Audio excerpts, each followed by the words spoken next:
Like, I'm going to take you at your word. I'm a little skeptical from the NFL side of this. Jay-Z, I don't know what his role is. I don't know what change he could make, but at least he's trying. I don't know if this is the end game of getting a team down the road, but in the meantime, if he changes things, if he helps things, all right, I'm fine.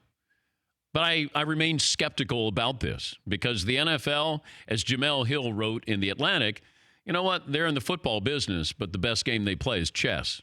Yeah, Paul. Right. People shouldn't be covering the press conference. They should be covering the next 2 years. Yes. Because the press conference is easy. You see Jay-Z and the commissioner sitting there in polo shirts, all casual talking. That's what they want the headline to be. Jay-Z is now a partner. Then follow up on this for the next 2 years. What actually happens? What is actually done? I'd love to hear that conversation between Jay-Z and Colin Kaepernick because he did reach out to Kaepernick, but he'd already taken the job with the NFL. And Jamel Hill said, according to a source close to Kaepernick, the conversation didn't go well with Jay-Z. I'm having a hard time following this, to be honest with you. Okay. I get the NFL's part where it's protest of progress. Like, okay. And now you have Jay-Z saying, like, okay, no more kneeling. And you got a catchy slogan, too. Hey, hold up. We're past the kneeling thing, right? That's all done. We don't need to do that anymore because now we're going to actually do something. Explain to me how Roger Goodell and Jay-Z forming a partnership that also includes Super Bowl halftime shows is going to end police brutality. I don't see the connection there, how Jay-Z working with the NFL is going to somehow get that to stop. Well, what he's saying is stopping is kneeling. Yeah, that's it. Right. Not the police brutality, the kneeling part. We're not going to kneel. We all know about the kneeling. Yeah. We all know what the issue is here, but now we're going to actually do something about it. What? What are you two going to do about it? How does that? I can't connect those dots. Yeah, I don't know if somebody said, what is your plan? Or is it, hey, we'll figure it out once I get in what the plan is? That's what I'm curious about. Yeah, Paulie.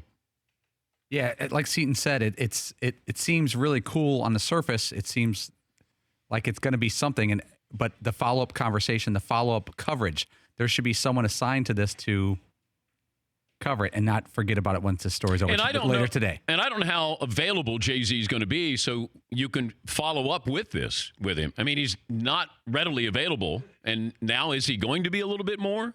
Yes, he. Like if it was Roger Goodell, Jay-Z, NFL players union rep, police union rep, and then like some type of community leaders or something like that in there, and say, hey, this is the thing that we've all put together, all of us, and we're going to try and figure this thing out. Then you're like, oh, okay, there's something there.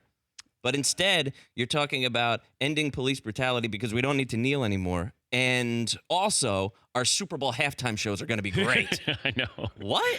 I know. What are you guys talking about? They opened up a big umbrella with Jay-Z. It's like, hey, this is about social injustice and also the halftime shows because, I put those two together.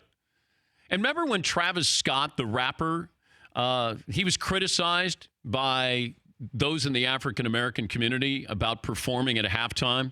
And Jay-Z was one of those who criticized Travis Scott.